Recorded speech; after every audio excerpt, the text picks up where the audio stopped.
Wala na yung ano natin, gulong natin. Ano ba yung Lumul North Loop? Lumubo-lubo na. Ano ba yung North Loop?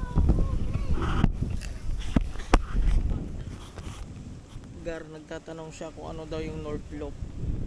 Yun yung ano, pa-north. Pa-north. Pa-north. Kaya nga North Loop eh, pa-north.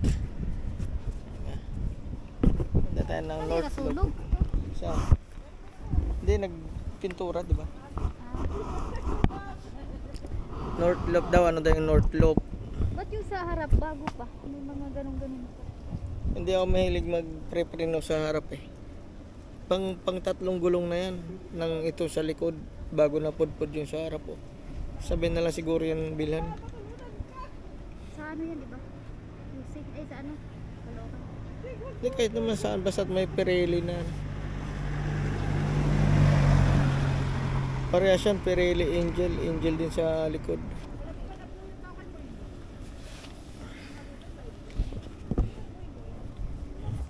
Saan daw yung North Loop? Yun yung pa-north. Hindi kasi pag sinabi mong North Loop, marami kang dadaanan ng mga bayan-bayan ng papuntang norte. Una, pag dito ka sa Taguig, Monumento, diba? Valenzuela, Bulacan. Ano ba sunod sa Bulacan? Pampanga. Sunod sa Pampanga? Tarlac. Sunod sa Tarlac. Hindi, ano, Nueva Ecija? Hindi mo madaanan yun?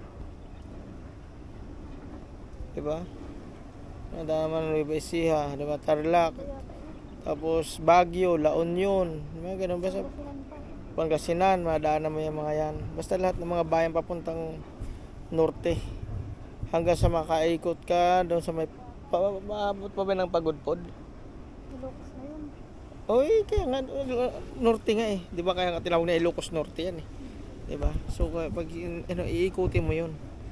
Kaya nga 'di ba sabi mo pupunta ka ng north, pa-north ka 'di ba? Kaya nga pa-north eh.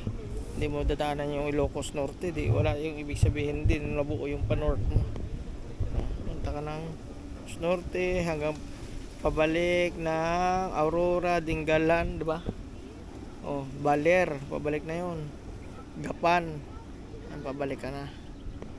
Ayun yun. Pero hindi ko alam yung mga exactly na pagkakasunod ng bayan-bayan or ng per per province na yan. Hindi ako masyadong familiar sa mga province na yan.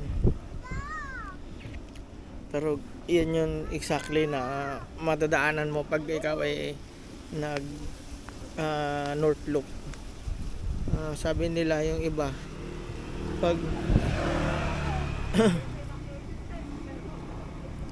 pag endurance makukuha mo yan isang araw, 24 hours endurance challenge yun.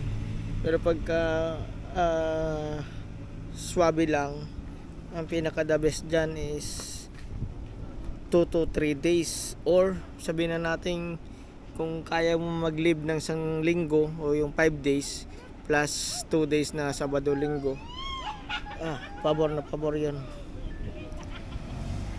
Ayan sila kuya.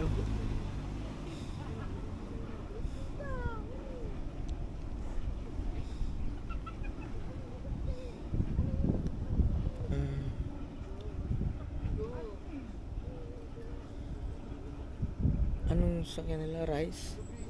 Ang ganda din na pampamilya lang talaga, no? Rice. Magkano ang rice? Ano mga dyan kung magkano yung abutin ng rice? Wala din tanong. Kaya natin yan kung ano 5 years. Kaya no? Sa 5 years ipon. Yung, pero kung consistent na 5 years ipon, kaya rice na lang yun. Cash sa ano na yan 7 o 800,000. Hindi man yata pumapatak na 1 million mismo yan. Kung tulad yan, no, pampamili lang na sasakyan rice ang tatak. Toyota rice ba yan? Tuloy-tuloy lang na ipon 5 years kaya. tuloy-tuloy na ipon, walang kaya yan. Walang gatol na ipon, 5 years tuloy-tuloy. Makakabili ka ng sasakyan. Mahirap din kasi pag bumili ka ng sasakyan tapos wala kang parkingan. Pero okay naman din yan kasi kung yung tinatawag nila na invest mo sa pagtatrabaho is, di ba? At least paano meron kang invest